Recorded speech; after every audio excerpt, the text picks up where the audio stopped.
भगवान कृष्ण द्वारिका जाने की तैयारी कर रहे हैं।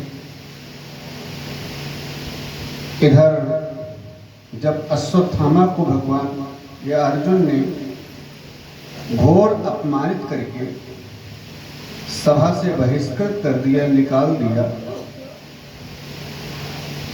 तो अश्वत्थामा पांडवों के वंश का मैं विनाश कर दूंगा ऐसा विचार करता है। लेकिन सोचा पांडवों के वंश में बचा ही कौन है। एक वो अभिमन्यु था जो चक्रव्यूह के युद्ध में मारा गया। दूसरे 5 पुत्र बचे थे पांडवों के, उनको मैंने मार दिया। अब और बचा ही कौन है इनके वंश में। लेकिन थोड़ी ही देर में गंभीर हो गया, नहीं, वो जब महाभारत का युद्ध हो रहा था, अभिमन्यु मारा गया था, तब किसी ने कहा था कि उत्तरा अभिमन्यु की पत्नी गर्भवती है, और उस समय वो गर्भवती थी, तो अब उसके गर्भ के पैदा होने का समय आ गया होगा। और वो बालक अगर हो गया तो पांडवों का वंश निर्वंश कहाँ होगा। इसलिए मैं उस पुत्र को नष्ट कर दूंगा, ऐसा सोच करके ब्रह्मास्त्र उठा करके उत्तरा के गर्भ को नष्ट करने का विचार किया। एक बात समझें, दुनिया में अगर सबसे बड़ा कोई पाप है, जघन्य अपराध, तो बाल हत्या। उस पर उससे भी बड़ा जघन्य अपराध भ्रूण हत्या, गर्भ के अंदर ही बच्चे को नष्ट कर देना, ये महापाप है, घोर पाप है। एक ब्राह्मण होकर के फिर अश्वत्थामा ने ऐसा अपराध करने का विचार कर लिया। भ्रूण हत्या का, गर्भ हत्या करने का, उत्तरा के गर्भ के अंदर ही बच्चे को नष्ट कर दूंगा। और ब्रह्मास्त्र छोड़ भी दिया। उत्तरा ब्रह्मास्त्र के ताप से जब परेशान हुई तो भगवान कृष्ण हस्तिनापुर जाने, ये द्वारिका जाने की तैयारी कर रहे हैं, रथ में बैठने ही जा रहे हैं कि दौड़ती उत्तरा आई और भगवान कृष्ण के चरणों में गिर पड़ी। पाहि पाहि महायोगी देव देव जगत्पते, नान्यं त्वद्भयं पश्ये यत्र मृत्यु परस्परम। हे जगतपति, योगियों में महायोगी नाथ, मेरी रक्षा करो।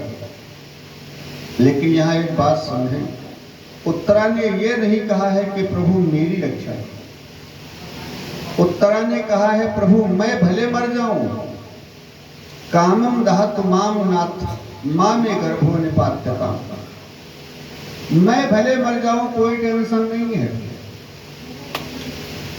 लेकिन मेरे जो गर्भ में बालक है इसको बचाओ प्रभु। क्यों? अगर ये बालक मर गया तो पूरा पांडवों का वंश ही विनाश हो जाएगा, क्योंकि पांडवों का बीज यही तो एक बालक बचा है, बाकी तो सब मर चुके हैं। इसलिए पांडवों का पूरा वंश ही निर्मूल हो जाएगा, पांडवों का पूरा वंश ही निर्वंश हो जाएगा।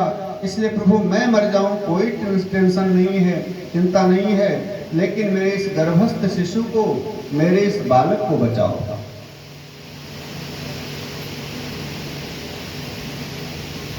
श्री सूत जी कहते हैं, ऋषियों, उत्तरा भगवान कृष्ण के ही चरणों में क्यों आकर के निवेदन करती है। अच्छा एक बात समझे, वहां सब खड़े थे, महाभारत का युद्ध जीतने वाले 5 उसके ससुर खड़े थे, युधिष्ठिर, भीम, नकुल, सहदेव, अर्जुन, सब खड़े हैं, लेकिन कृष्ण से ही आकर के निवेदन किया। क्यों?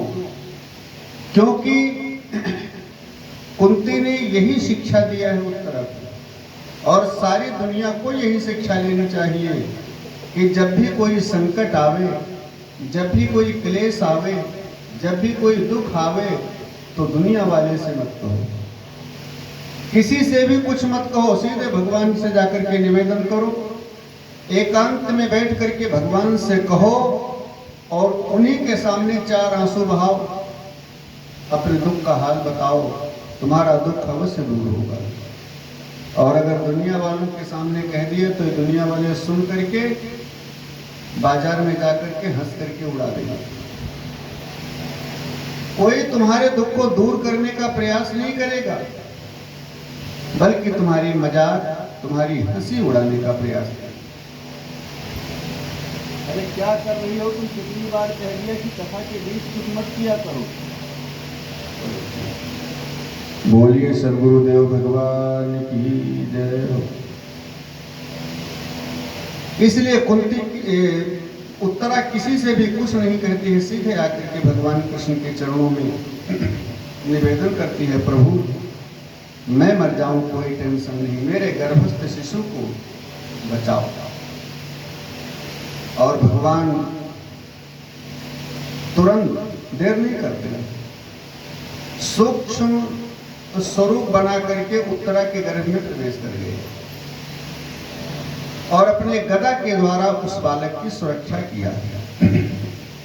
यहां देखें भगवान के 2 रूप हैं। एक रूप से भगवान सामने खड़े हैं और एक रूप से गर्भ के अंदर प्रवेश किया है। और सामने खड़े हैं तो मंत्र पढ़ने का नाटक कर रहे हैं। बीच बीच उत्तरा के फूंक भी डालते हैं और बीच बीच पूछते हैं, बेटी कैसे हालचाल है, कुछ फायदा हुआ नहीं हुआ, ताकि लोग ये समझे कि फूंक डाल करके मंत्र के द्वारा उत्तरा को ठीक किया है। क्योंकि भगवान के खेलों को भगवान ही जाने, या जिस पे दया कर दे दयावान ही जाने। लेकिन ये लीला कोई नहीं जान पाया, भक्तों से कुछ भी छिपता नहीं। जो भक्त होते हैं भगवान के, उनसे भगवान की लीला छिपती नहीं है। भगवान कितना भी छिपना चाहें, लेकिन भक्त लोग तो उनको प्रकट ही कर लेते हैं। कुंती को जैसे सब दर्पण में दिखाई पड़ रहा है। कुंती ने समझा कि एक रूप से ये बाहर खड़े मंत्र पढ़ने का नाटक कर रहे हैं और एक रूप से मेरी पौत्र वधू के गर्भ में प्रवेश करके मेरे परपौत्र की रक्षा कर रहे हैं। इसलिए कुंती हाथ जोड़ करके आई, प्रभु मैंने पहचान लिया तुमको, जरा सामने तो आओ छलिए, छुप छुप छलने में क्या राज है, और तुम छुप ना सकोगे परमात्मा, मेरी आत्मा की यही आवाज है। तुम छुप ना सकोगे परमात्मा, मेरे आत्मा की यही आवाज है। तुम मुझे चाहो मैं ना चाहूं, ऐसा कभी ना हो सकता। पिता अपने बालक से बिछड़ कर सुख से कभी ना सो सकता। मुझे डरने की जग में क्या बात है, जब हाथ में तिहारी मेरी लाज है। तुम छुप ना सकोगे परमात्मा, मेरे आत्मा की यही आवाज है। जरा सामने तो आओ मेरे, छुप छुप छलने में क्या राज है। तुम छुप ना सकोगे परमात्मा, मेरी आत्मा की यही आवाज है। कुंती मैया बड़ी दिव्य स्तुति करती है भगवान की। कहते हैं, प्रभु मैंने पहचान लिया तुमको। नमस्ते पुरुषं त्वाद्य मीश्वरं प्रकृतेः परम, अलक्ष्यं सर्वभूतानां अंतर्बहिर्वस्थितम्। भगवान ने कहा कैसे पहचाना कौन है हम? कुंती ने कहा, प्रभु आप वो हैं कौन जो अंदर भी बैठे हैं और बाहर भी बैठे हैं, अंतर बहिर्वस्थितम्, अंदर बाहर सर्वत्र जो बैठे हुए हैं। ए प्रभु आप हैं तो सर्वत्र, लेकिन आपको कोई देख नहीं पा रहा है। किसके प्रभाव से? माया जवनिका छन्नम, आपकी दुष्कर माया के प्रभाव से। आप हैं तो घट घट में, आप हैं तो कड़कड़ में, आप बैठे तो अंदर हैं, लेकिन आपकी माया के प्रभाव से जीव केवल संसार को ही सत्य मानता रहता है, लेकिन आप परम सत्य को कोई जान नहीं पाता है। नाथ आपको वही जान सकता है जिसके सामने से, आंखों के सामने से आप माया का पर्दा हटा दें। सो जानहि तिजहि देव जनाई, और जानत तुम ही भेजाई। आपको वही जान सकता है प्रभु जिसको आप जनाना चाहें। भगवान कन्हैया ने कहा, बुआ जी मैं वसुदेव की 8वीं संतान, देवकी मैया की 8वीं संतान कृष्ण हूं, आपका भतीजा। कुंती ने कहा, कन्हैया अब ये रिश्ते नाते खत्म करो। देखो प्रभु जीवन में न जाने कितनी बार हमारे अंदर भगवत्ता जगी। आपको मैंने नारायण के भाव में परखा, जाना, लेकिन जब भी आप मेरे सामने प्यार से बुआ जी कहते थे, सारी भगवत्ता भूल करके बस केवल भतीजे भतीजा देखती थी, आप देखती थी। लेकिन प्रभु आज अब वो बात नहीं चलने वाली। आज बार बार बुआ जी कह करके मेरी आंखों के सामने पर्दा मत डालो नाथ।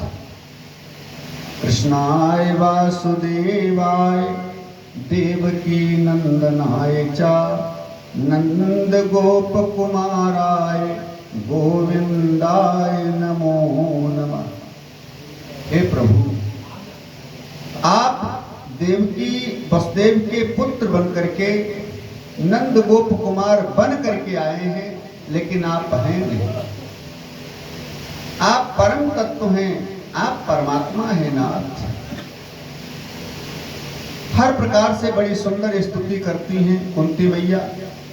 कन्हैया ने कहा, बुआ जी अगर मेरे को भगवान मान लिया है तुमने, तो मेरे से मांग मत, क्योंकि भगवान के मिलने पर कुछ मांगा जाता है।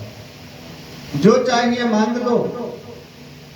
कुंती ने कहा, प्रभु मिल जाएगा, मांगो बुआ जी क्या चाहिए।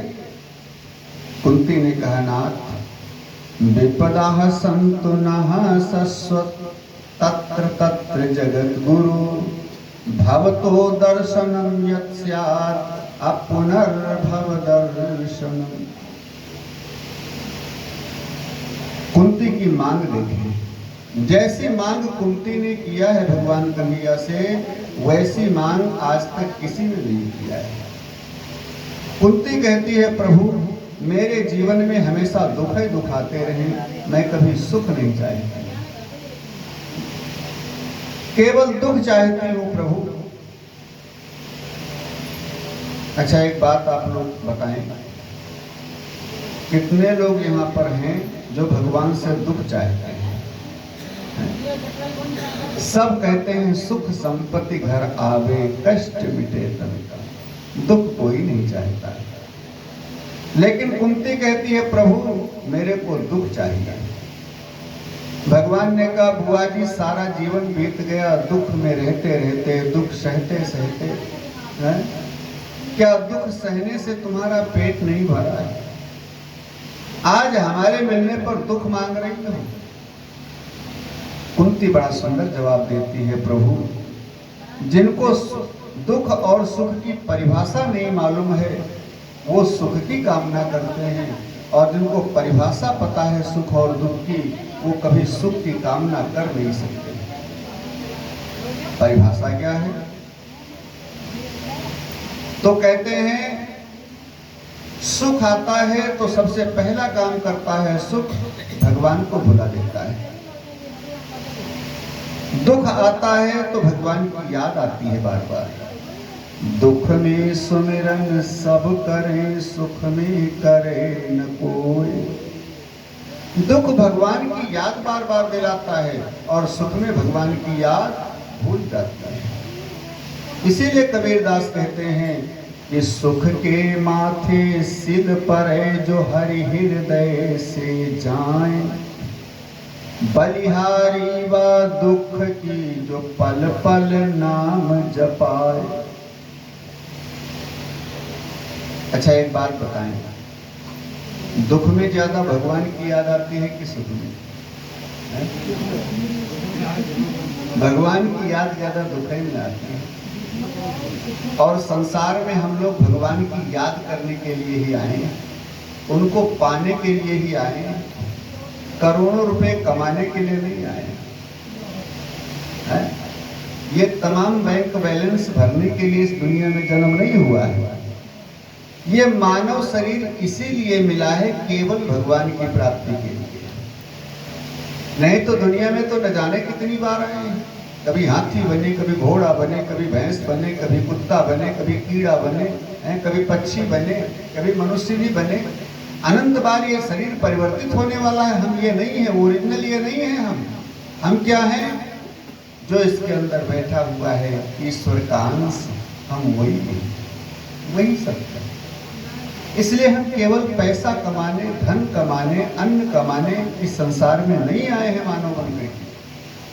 हम केवल भगवान की याद करने के लिए और केवल प्रभु की प्राप्ति के लिए आए हैं, क्योंकि इसी शरीर से हम प्रभु की प्राप्ति कर सकते हैं। अभी भैंस बना दिया होता तो क्या भगवान को पाने के लिए हम सत्संग कर सकते थे?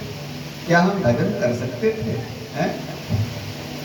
तो इसी शरीर से हम ये साधन कर सकते हैं। इसलिए कुंती कहती है, प्रभु सुख में आपकी याद भूल जाती है और दुख में आपकी याद आती है, इसलिए मेरे को दुख चाहिए ना। भगवान ने कहा नहीं मिल सकता है। क्यों प्रभु, क्यों नहीं मिल सकता? तो भगवान ने कहा ये हमारे अकाउंट में है ही नहीं। अच्छा, भगवान के पास दुख है? दुख तो इस संसार में भरा हुआ है। इस संसार का नाम है दुखालय। खोज किया मैंने जग सारा, ये खोज किया मैंने जग सारा, और यह बात उजागर है क्या, दुखों से संसार भरा है। ये दुखों से संसार भरा है, बस राम ही सुख का सागर है। दुखों से संसार भरा है। इस संसार का नाम है दुखालय और भगवान का नाम है सुखालय। एक पिताजी ने अपने लड़के को 100 का नोट दिया और कहा, बेटा जाकर के आम खरीद लाओ, आम की फसल चल रही है, खाया जाए भैया। सो बेटा गया, 100 रुपए के आम लेकर के आया। समझेंगे भाव से? पिताजी से कहा, पिताजी ले आया, क्या करूं? पिताजी ने कहा, बाल्टी में डाल दो पानी में, थोड़ी देर ठंडे हो जाए फिर खाया जाएगा 1 घंटे के बाद। सो बेटा ने उन आम को ले जाकर के पानी में डाल दिया। 1 घंटे के बाद पिताजी ने कहा कि चलो अब आम खाया जाए। और जब बाल्टी के पास आए तो बाल्टी के अंदर देखा एक भी आम नहीं है, सब मिट्टी भरी हुई है। बच्चे को डांट करके कहा, ये क्या मिट्टी लेकर के आए हैं? मैं क्या करूं पिताजी, दुकानदार से कहा, दुकानदार ने यही दे दिया मिट्टी। वो आम थे नकली, मिट्टी वाले, क्या खिलौना के टाइप के बिकते हैं बने हुए, वो नकली आम थे, मिट्टी वाले। अब वो पिताजी गए दुकान पर, दुकानदार से कहा, क्यों ठग लिया तुमने, नकली आम दे दिया, मिट्टी के आम दे दिया, हैं? सब बेकार हो गए। उसने कहा, बाबूजी नाराज मत हो, पहले बोर्ड देख लीजिए, लिखा हुआ है, पढ़ लीजिए। तो बाबूजी ने बोर्ड पर लिखा था नकली फलों की दुकान। भाई हमारे यहाँ नकली फल सब तरीके के मिलते हैं, चाहे जो भी फल ले लो, सब मिट्टी वाले नकली फल बने हुए सुंदर, लोग अपने घरों में सजाने के लिए ले जाते हैं। वही ये भी आया, हमने देखा। तो किसी भी दुकान पर जाओ तो दुकान का बोर्ड पढ़ करके देख लो कि यहाँ कौन सी सामान मिल रही है, फिर सामान खरीदो। इस संसार रूपी बाजार के बाहर भी, इस संसार रूपी बाजार के ऊपर भी भगवान ने बोर्ड लगा दिया, साइन बोर्ड लिख करके। क्या लिख दिया है? दुखालय। इस संसार के ऊपर दुखालय लिख दिया, दुखों का घर। इस संसार का नाम ही रख दिया दुखालय। और जब बोर्ड लगा दिया है दुखालय का, तो उस दुखालय में खड़े होकर के सुख की कामना करो, क्या मिलेगा? घर में सारे साधन हो, सारी सुविधाएं हो, सब प्रकार के सुख हो, आनंद हो, लेकिन शांति नहीं मिल सकती। शांति कहाँ मिलती है? कहा शांति केवल संत चरण में, सत्संग में और केवल परमात्मा के सानिध्य में शांति मिलती है, और कहीं नहीं मिलती है। इसलिए सूत जी कहते हैं, कुंती मैया भगवान से कहती है, प्रभु जो दुख और सुख की परिभाषा नहीं जानते हैं, वही केवल सुख की कामना करते हैं। मैं जानती हूं, इसलिए मेरे को सुख नहीं चाहिए प्रभु, मेरे को दुख चाहिए।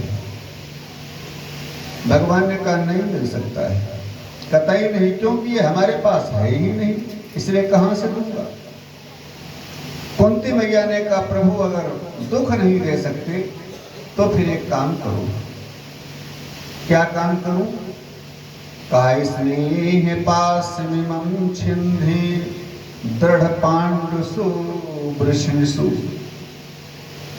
स्नेह पास मिमं छिंधि, जो हमारी ममता की डोर बंधी है संसार से, उसको तोड़ दो गोविंद। इस संसार की ममता मेरे को नहीं चाहिए। भगवान ने कहा, बुआ जी वो तो पहले से टूटी हुई है, वो तोड़ना नहीं पड़ेगा। क्यों?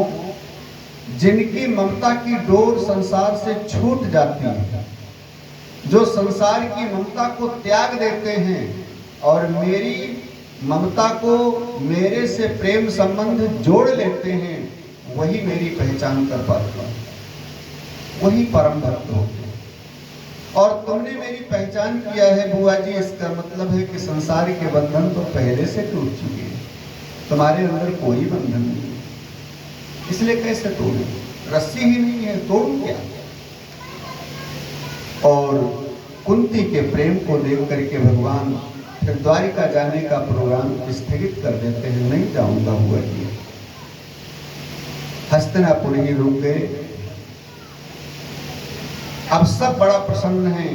अर्जुन कह रहे हैं मेरे कारण भगवान रुके हैं, युधिष्ठिर कह रहे हैं मेरे कारण रुके हैं, भीम कह रहे हैं मेरे कारण, कुंती कह रही है मेरे कारण, और भगवान कहते हैं हम किसी के कारण नहीं रुके हैं। मन में सोचते हैं, भगवान मन में सोच रहे हैं हम तो रुके हैं केवल दादाजी के लिए, भीष्म पितामह के लिए, जो 52 दिन से बाणों की सैया पर पड़े हैं, मरने की घड़ी का इंतजार कर रहे हैं।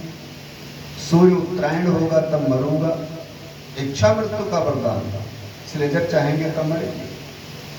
तो 52 दिन से बाणों की सैया पर पड़े हैं। भीष्म पितामह ने वरदान लिया था भगवान से कि प्रभु जब मेरी मृत्यु का समय आए तो तुम मेरे सामने हो, तुम्हारी ये बाकी छवि सांवली सलोनी सूरत मेरी आंखों के सामने होनी चाहिए। और कल भीष्म पितामह के प्राण प्रयाण का, माने मरने का, संसार छोड़ने का समय है, इसलिए भगवान रुक गए। रात को 12 बजे भगवान कृष्ण अपने कक्ष से उठे तो देखा सामने युधिष्ठिर का कक्ष है। युधिष्ठिर के कक्ष से बड़ी तेज लाइट आ रही है, बड़ा तेज प्रकाश आ रहा है। सो युधिष्ठिर के कमरे में प्रवेश किया तो युधिष्ठिर की दशा देख करके भगवान बड़ा चिंतित हुए। क्या दशा है इनकी? युधिष्ठिर जी तो दोनों सिर मस्तक के ऊपर रखे हुए और फूट फूट करके रो रहे हैं बड़ी जोर से। बस केवल एक ही आवाज निकल रही है, मैंने बड़ा गलत किया। इस छोटे से राज्य के टुकड़े के लालच में, इस हस्तिनापुर के राज्य के लालच में न जाने मैंने कितने लोगों को मरवा दिया, कितनी माताएं विधवा हो गई, कितनी बहनें बिना भाई के हो गई। मैंने बड़ा गलत किया, ऐसा मेरे को नहीं करना चाहिए था। बार बार रो रहे, मैंने बड़ा पाप किया है, जघन्य अपराध किया है। भगवान पास में आए, बैठ गए और कहने लगे, दादाजी। युधिष्ठिर ने कृष्ण की ओर देखा, बोलो कन्हैया, तुम किसके लिए चिंता करते हो? तुमने किसको मार दिया? अरे संसार में किसी के लिए चिंता मत करो, न कोई मरता है न कोई मारता है, सब अपने कर्मों से मरते हैं और जिसकी जिस तरीके से मृत्यु लिखी है उस तरीके से वो मरेगा। और विशेष बात तो ये है, जो होने वाला है उसे तुम टाल नहीं सकते और जो नहीं होने वाला है उसे तुम कर नहीं सकते, फिर काहे की टेंशन? इसलिए चिंता मत करो। कहते हैं जो ज्ञान भगवान ने अर्जुन को गीता में दिया था, बिल्कुल वही ज्ञान युधिष्ठिर को दिया, लेकिन अर्जुन की समझ में आ गया था, युधिष्ठिर की समझ में नहीं आ रहा है। क्यों नहीं आ रहा है? क्योंकि यहाँ बड़े छोटे का भाव है। यहाँ ओहो, ये तो मेरा नन्हा सा गोपाल है जिसे मैंने गोद में खिलाया था। बेटा चाहे जितनी बढ़िया बात कहे, छोटा सा लड़का अपना चाहे जितनी बढ़िया बात कहे, लेकिन पिताजी की समझ में नहीं आएगी। अरे अभी बालक है, ऐसे बोला करता है। कहा ज्ञान जीवन में तभी उतरता है जब हम छोटे बनते हैं। मैंने पहले दिन बताया था, कल कथा सुने तो अज्ञ बन करके सुने, अनजान बन करके कि मैं कुछ जानता नहीं हूं, और विज्ञ बन करके सुनेगा, विद्वान बन करके सुनेगा तो कुछ ग्रहण नहीं कर पाएगा। क्योंकि जब कमरा पहले से भरा हुआ है, जब हृदय पहले से भरा हुआ है तुम्हारा, तो इसमें भरोगे क्या? इसलिए बिल्कुल खाली होकर के बैठो, अज्ञ बन करके बैठो, कथा सुनो। ज्ञान तभी जीवन में उतरेगा और हमारे अंदर भरेगा। युधिष्ठिर के मन में बड़े और छोटे का भाव है, भगवान का यहाँ भगवत्ता का ज्ञान नहीं है। भगवान को नारायण के रूप में नहीं, मेरे मामा का लड़का है, छोटा सा नन्हा सा बालक है, मैंने गोद में खिलाया इसको, बस ये भाव है। इसलिए शिक्षा है सबके लिए, जहां बड़े छोटे का भाव होता, हमेशा छोटे बन करके कुछ लेने का प्रयास करो। छोटा बने सो हरि को पावे, ये छोटा बने सो हरि को पावे। छोटी चिड़िया उड़े गगन में, हाथी धूल उड़ावे। ये छोटी चिड़िया उड़े गगन में, हाथी धूल उड़ावे। और छोटी सुई निकाले कांटा, छोटी सुई निकाले कांटा, ये तलवार धरी रह जावे। छोटा बने सो हरि को पावे। किसी के पैर में कांटा गड़ा हो, दर्द हो रहा हो, तो आप तलवार से निकाल सकते हैं? उसके लिए सुई ही काम करेगी, दूसरी कोई वस्तु नहीं। जो छोटा बनेगा भगवान को वही प्राप्त करेगा। और जितने भी प्रसंग आते हैं, समझें छोटे लोगों को ही, माने बाल भाव वालों को ही भगवान की प्राप्ति। युधिष्ठिर की समझ में नहीं आ रहा है, सवेरा हो गया, अब सवेरे भीष्म पितामह से मिलने की तैयारी करने लगे। पांचों पांडवों को लेकर के, द्रौपदी को लेकर के, कुंती मैया को लेकर के भगवान कृष्ण भीष्म पितामह के पास आए थे। भीष्म पितामह 52 दिन से बाणों की सैया पर पड़े हुए हैं।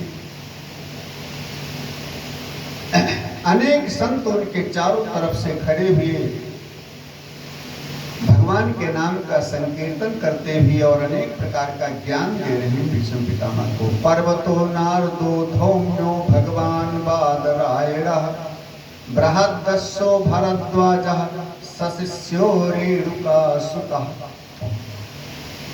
जितने भी ऋषि हैं, महान महान ऋषि, सब भीष्म पितामह के चारों तरफ खड़े ज्ञान की शिक्षा दे रहे हैं और भगवान का पावन नाम कह करके सुना रहे हैं संकीर्तन के माध्यम से। सब लोग मिलकर के थोड़ा संकीर्तन करें।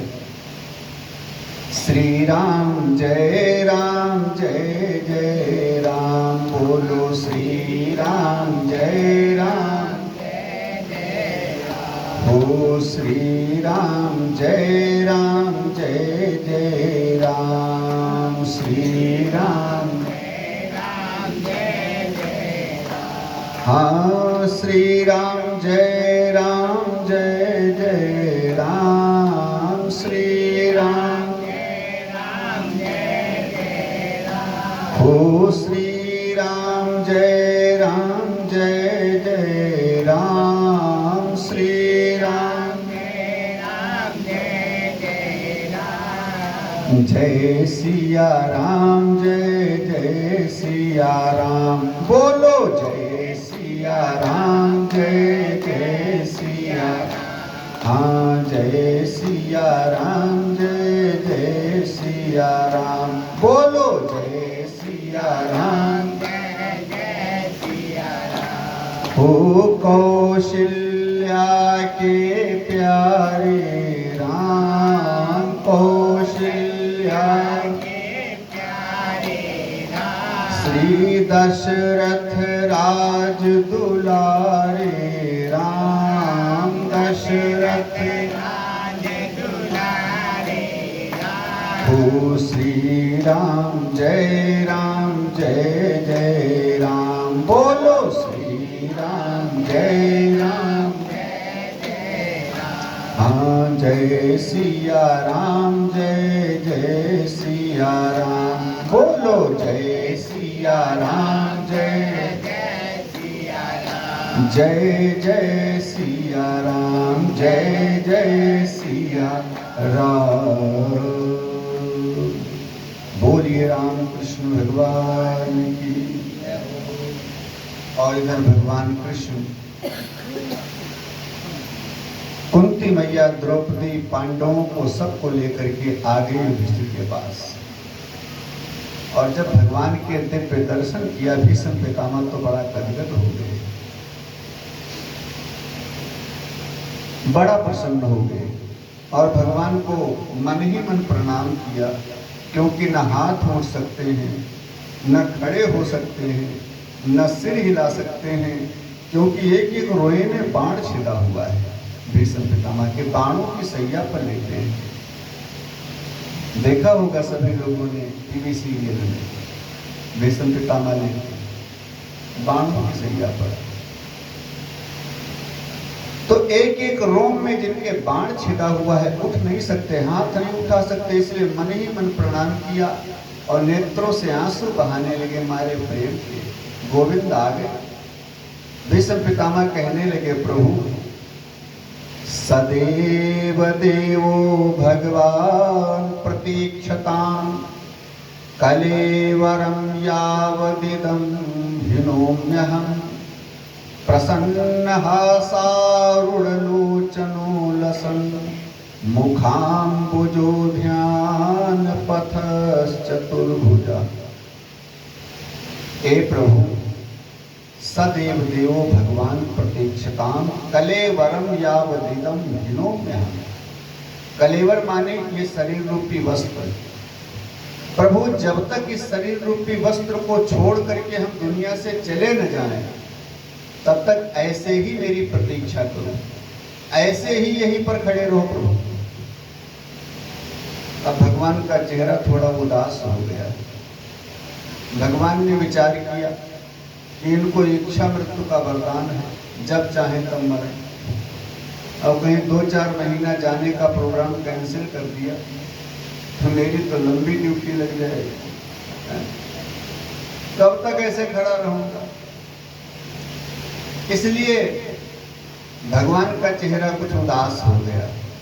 और जब उदास चेहरा देखा तो भीष्म पितामह कहते हैं, सुनो सुनो, ये लटका हुआ चेहरा नहीं चाहिए।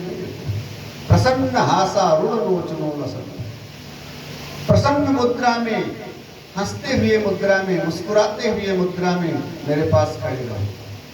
अरे चिंता मत करना कन्हैया, मैं जाने का प्रोग्राम कैंसिल नहीं करूंगा दुनिया छोड़कर। क्यों? क्योंकि प्रभु इतनी अच्छी मृत्यु कहाँ पे दे? आप मेरे सामने खड़े हैं और आपके श्री चरण का, श्री मुख का, आपके समस्त शरीर का दर्शन करते हुए दुनिया से जा रहा हूं प्रभु। ऐसा संयोग दोबारा कहाँ मिलेगा? इसलिए प्रोग्राम कैंसिल नहीं करना प्रभु, दुनिया से जाऊंगा, चिंता मत करो, थोड़ी देर खड़े रहो बस। अब तो भगवान प्रसन्न हो गए। इसके बाद युधिष्ठिर को बड़ी सुंदर शिक्षा दिया। दान धर्मान राज धर्मान मोक्ष धर्मान विभाग सह, स्त्री धर्मान भगवत धर्मान समासव्यास सेविता। पहले दान के बारे में बताया, फिर राजा का धर्म क्या होता है उसको बताया। कहते हैं युधिष्ठिर, भीष्म पितामह उपदेश कर रहे हैं, व्यक्ति को चाहिए कि अपनी कमाई से 10%, कम से कम 10% दान अवश्य करें। अगर 100 रुपये कमाए हैं तो उसमें से 10 रुपये दान के लिए जरूर निकालें। 10% अपनी कमाई का दान करें। अगर धन कमाते रहो, जोड़ते रहो, खर्चा न करो तो क्या होता है? धन दूषित हो जाता है, धन में प्रदूषण आ जाता है। वही धन हमारे अंदर अनेक प्रकार की खराबियां पैदा करना शुरू कर देता है, हमारे मन को दूषित करना शुरू कर देता है, मन के अंदर अनेक रोग आ जाते हैं। इसलिए 10% कम से कम धन को शुद्ध करने के लिए दान अवश्य करना चाहिए। फिर राजधर्म, राजाओं का धर्म क्या होता है, इसकी शिक्षा बड़ी सुंदर शिक्षा दिया है। एक बात बताई समझे। भीष्म पितामह कहते हैं, राजा के लिए न कोई प्रजा होती है न कोई परिवार होता है। उसके लिए जैसे अपना पुत्र, जैसे अपनी पत्नी, जैसे अपने भाई बंधु, वैसे सारी प्रजा। जिस गलती पर प्रजा को जो कष्ट देना चाहिए, दंड देना चाहिए, वही दंड अपने बालक ने गलती किया है तो उसको भी देना चाहिए। क्योंकि राजा के लिए सब समान होते हैं, राजा किसी एक का नहीं होता है, सबके लिए होता है। और सुनो, स्त्री को अपने हाथों से कभी उसे कोई कष्ट देना ही नहीं चाहिए। और अगर स्त्री ब्राह्मण ये कष्ट में दिखाई पड़ता है तो उसके दुख को दूर करने का प्रयास करना चाहिए। ये राजाओं का धर्म होता है। और जब ये बात बता रहे थे भीष्म पितामह तो द्रौपदी को हंसी आ गई। और जैसे द्रौपदी हंसी सो भीष्म पितामह ने कहा, बेटी हम अभी कुछ कह रहे थे तुमको हंसी आ गई, क्यों आई हंसी? द्रौपदी ने विचार किया, इनके सामने क्या कहूं। जैसे भीष्म पितामह हैं, सबके पूर्वज हैं, ये कुंती के भी पिताजी के, ससुर जी के पिताजी हैं। इसलिए सोच रही है द्रौपदी कि प्रपितामह से अब इनके सामने बोलने की हिम्मत तो कोई करता नहीं है कभी। कुंती की भी हिम्मत नहीं जो इनसे बात करें। इसलिए द्रौपदी संकोच करती है, पितामह के सामने क्या कहूं। तो कुछ नहीं दादाजी, ऐसे आ गई हंसी। भीष्म पितामह ने कहा, नहीं बेटी देखो, जो कुलीन घर की स्त्रियां होती हैं वो बात बात में कभी नहीं हंसती। वो जब कोई गंभीर बात आती है हंसने वाली तभी हंसती है, और तुमको हंसी आई इसका मतलब कोई बात है जरूर। क्यों हंसी बताओ? द्रौपदी ने सोचा कब तक छिपाऊंगी, आज सब बता दी। द्रौपदी ने कहा पितामह, आज आप शिक्षा दे रहे हैं कि स्त्री की सुरक्षा करनी चाहिए, स्त्रियों को संकट में नहीं देखना चाहिए। तो ये शिक्षा जब आप दे रहे हैं तो इस शिक्षा का आपने पालन क्यों नहीं किया? जब ये ज्ञान आपको पता है तो इस ज्ञान का, इस शिक्षा का पालन आपने क्यों नहीं किया? पितामह ने कहा बेटी मैं समझा नहीं। कहा दादाजी, जब भरी सभा में दुशासन मेरे को खींच करके लाया था बाल पकड़ करके, और दुर्योधन बार बार कह रहा था जांघों पर हाथ मारकर इसको नंगी करके मेरी बाईं जांघ पर बिठा दो, उस समय सबसे पहले मैंने तुमसे गुहार लगाई, सबसे पहले मैंने तुमसे याचना किया था रक्षा की। दुशासन साड़ी पकड़े खड़ा था खींचने के लिए बिल्कुल तैयार, और द्रौपदी भीष्म पितामह से कहती है दादाजी क्या यही उचित है जो हो रहा है? तो दादाजी मैं कौरवों के इतिहास को जानती थी, पांडवों के इतिहास को जानती थी। अगर आप उंगली उठा करके एक बार भी कह देते दुर्योधन शांत रहो, ऐसा नहीं हो सकता, तो दुर्योधन की हिम्मत नहीं थी जो बोलता। अरे दुर्योधन की बात छोड़ो, धृतराष्ट्र की हिम्मत नहीं थी जो बोलते। लेकिन तुमने एक बार भी ये नहीं कहा। तुमने क्या किया? जब मैंने तुमसे पुकार किया, रक्षा की अपेक्षा किया, तो तुमने नीचे को सर रखा लिया। तभी ज्ञान कहाँ गया था दादाजी? और द्रौपदी की बातों ने बड़ा आघात किया भीष्म पितामह के ऊपर। भीष्म पितामह ने कहा बेटी बिल्कुल सही कहा तुमने, मैंने घोर पाप किया है, ये घोर अपराध किया है।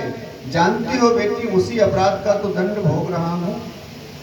आज 52 दिन से बाणों की सैया पर पड़ा हूं, एक एक बूंद रक्त का, खून का मेरे शरीर से निकल करके बाहर हो गया है। इतनी वेदना हो रही है, इतनी पीड़ा हो रही है शरीर में कि 1000 बिच्छू डंक एक साथ मार दे जितना दर्द होगा उतना दर्द मेरे शरीर में हो रहा है। अच्छा समझे, एक सुई चुभ जाए तो कितना दर्द होता है, और जिसके पूरे शरीर में एक एक रोए में बाण छिड़ा हो, और भी 52 दिन से उन्हीं बाणों पर पड़ा हुआ हो, उसके अंदर कितना दर्द होगा, कितना कष्ट होगा। बेटी 52 दिन से इस दर्द को बर्दाश्त कर रहा हूं। क्यों? मैंने ये अपराध किया था, एक नारी की लाज को नहीं बचा पाया। उस अपराध का दंड, उस अपराध की सजा मेरे को भुगतनी पड़ रही है। और फिर भगवान कन्हैया की ओर देखा और कहने लगे कृष्ण, मेरे एक बेटी है, उसका विवाह हम करना चाहते हैं। आज तक उसके लिए कोई वर नहीं मिला, तुमसे सुंदर वर तो कोई दूसरा हो नहीं सकता है। आपको देखा तो मैंने सोचा बेटी के लायक वर मिल गया है, स्वीकार करें नाथ, विवाह करें। अर्जुन आश्चर्य में पड़ गए। पितामह, मैं तो हमेशा तुम्हारे साथ रहता हूँ, मैंने तो आपकी बेटी को देखा नहीं। भगवान कन्हैया मन ही मन सोच रहे हैं, खुद का तो विवाह हुआ नहीं है भीष्म पितामह का, ये तो अखंड बाल ब्रह्मचारी रहे। जब खुद का विवाह नहीं हुआ तो बेटी कहां से आ गई? और पूछ लिया दादाजी कहां से आ गई बेटी तुम्हारी? भीष्म पितामह कहने लगे, कृष्ण, जिनके कोई संतान नहीं होती है वो दूसरे की गोद ले लेते हैं। हमारे कोई संतान नहीं थी, इसलिए मैंने बेटी को गोद लिया। क्या नाम है तुम्हारी बेटी का? यहाँ समझे 11 श्लोकों में भीष्म पितामह ने भगवान की स्तुति किया है। पुष्पताग्रचरण में माने भगवान को पुष्प सुमन समर्पित किया है इन श्लोकों के माध्यम से, वंदना के माध्यम से। जाने वाले हैं, हाथ से तोड़ करके खड़े होकर के तो फूल चढ़ा नहीं सकते, इसलिए मुंह से श्लोकों वो कह करके वंदना के मंगलाचरण के माध्यम से, स्तुति के माध्यम से भीष्म पितामह को पुष्प समर्पित कर रहे हैं, पुष्पांजलि। इतिमतिरुपकल्पिता वितृष्णा भगवती सात्वति पुंगवे विभूमि।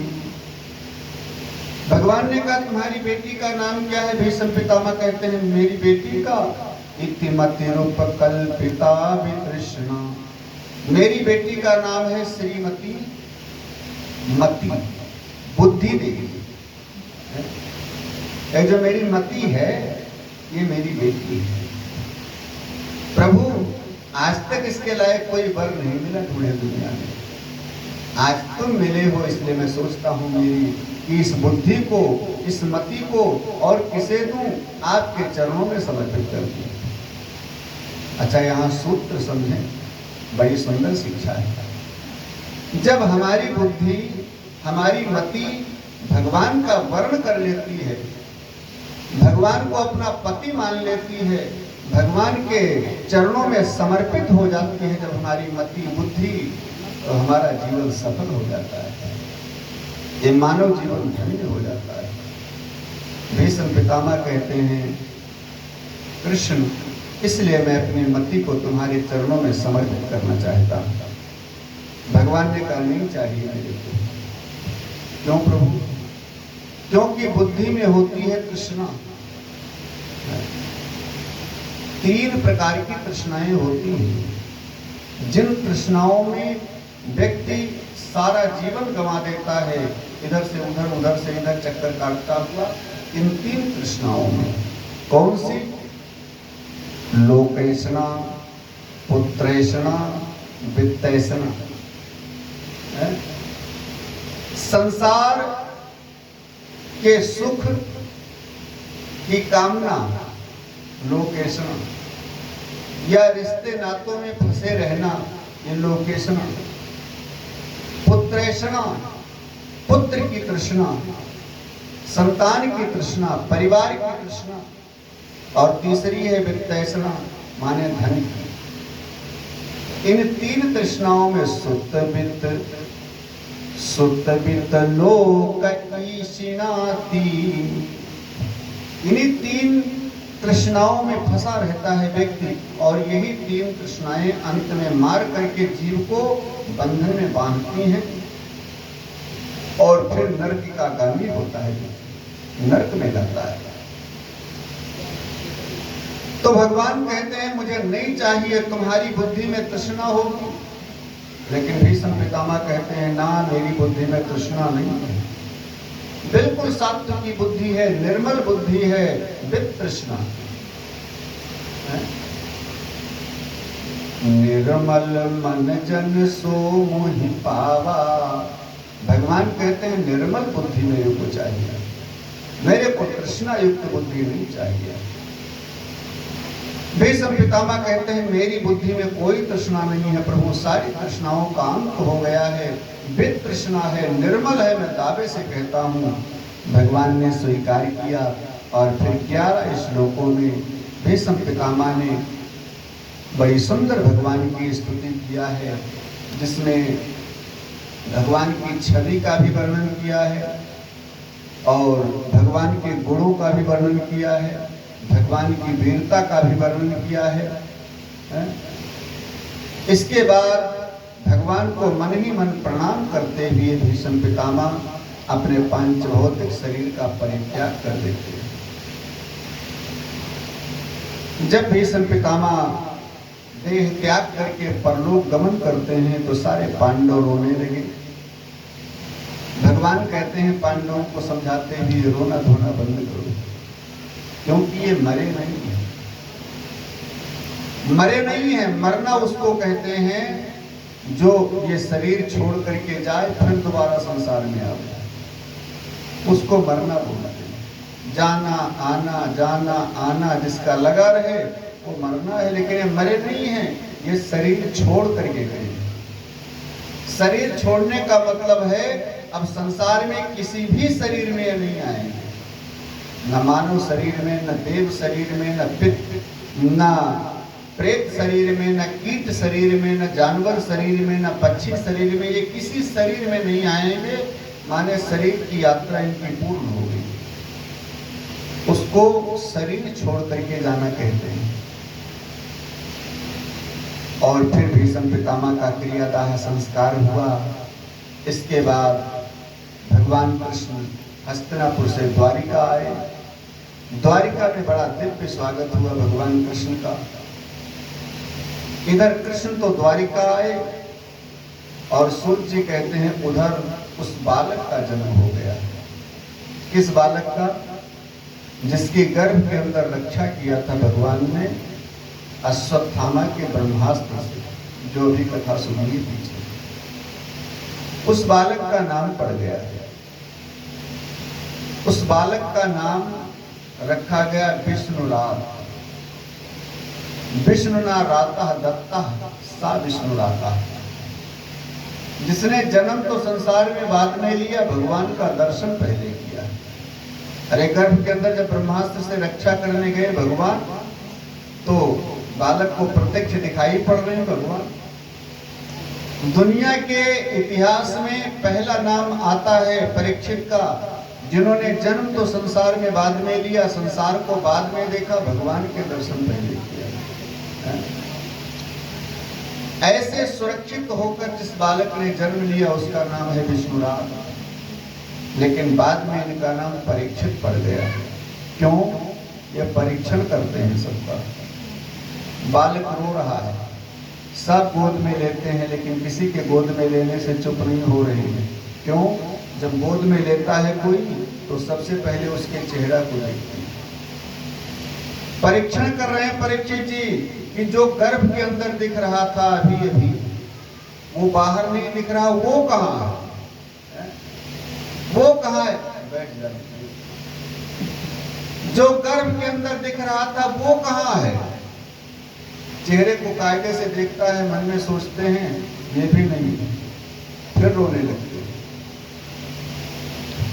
तो सबका परीक्षण कर रहे हैं। परीक्षण करने के भाव से